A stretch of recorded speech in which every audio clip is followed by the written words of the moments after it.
Be warned, readers, this video may contain spoilers for the content included. Now that you have been fairly warned, let's begin today's retrospective. Welcome back to a series of unfortunate events, The Reptile Room, by Lemony Snicket. In Chapter 6, the children sat quietly in the Jeep on the way to the movies, during Zombies in the Snow, and in Violet's room huddled together trying to figure out what the Count was up to.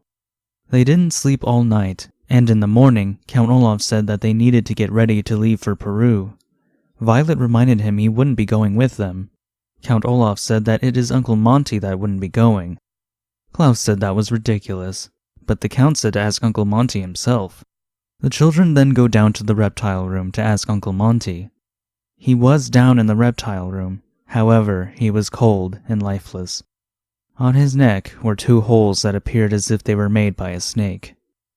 In Chapter 7, after clearly murdering Uncle Monty, Count Olaf demanded that the children get into the Jeep so they can go to Peru.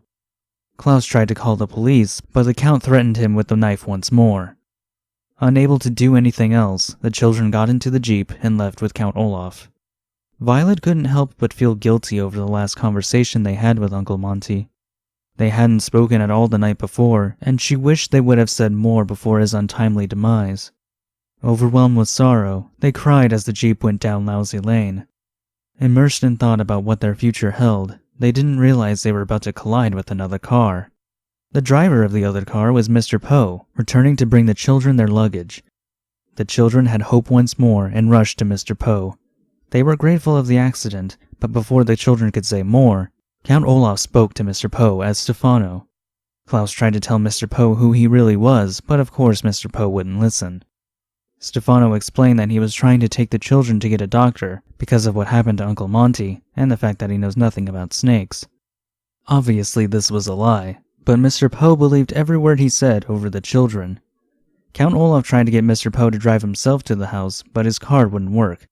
He then suggested he walk while the rest drive there in the Jeep instead.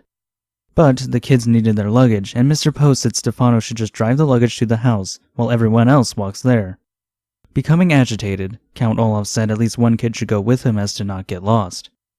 Mr. Poe didn't understand, and Violet said he was trying to separate them so the children couldn't tell Mr. Poe who Stefano really is. Mr. Poe questioned what this was about, and Count Olaf tried to act confused. Violet said Stefano was really Count Olaf, but Mr. Poe didn't believe her because Stefano looked completely different. Klaus mentioned the tattoo, but when Stefano revealed his ankle, the tattoo of an eye was no longer there. So we finally made it to the death of Dr. Montgomery. It is a shame to suddenly lose someone you care about, especially when the last meeting you had wasn't for the best, and even more so when that person was murdered. Chapter 6 and 7 shows off just how grim and mature this series can get. Yeah, the last book involved child abuse and a creepy wedding involving a grown man marrying a teenage girl, but Count Olaf straight up murders a man and constantly threatens the kids with a large knife. Not only does this book feature stone-cold murder, but there's a little bit of profanity as well. Saying damn and hell and featuring murder shows off just how serious and dark this children's book is. Obviously not meant for little kids, but remember I read this book in like the 3rd grade. I was fairly young reading this, and now I'm wondering how this was featured prominently in the library at my school and in book fairs. It makes me think that people didn't really read these books when deciding the age range for them.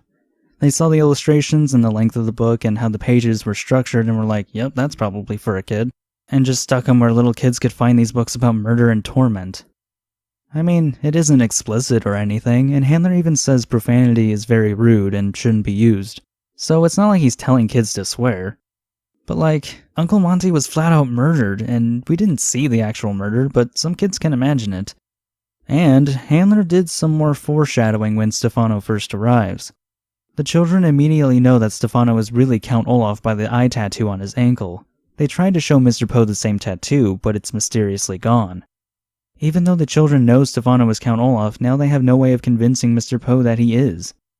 Not necessarily foreshadowing, but Handler gave us a clue as to how the children could get out of this. They just need to figure out how Count Olaf got rid of it. After all, when he arrived, he had the tattoo, but in a couple days, Count Olaf somehow even disguised that. With Uncle Monty now gone from their lives, the Baudelaires' only hope is their wit once more. Can the children find a way to reveal the Count's identity? Or has Count Olaf found a way to steal their fortune for good?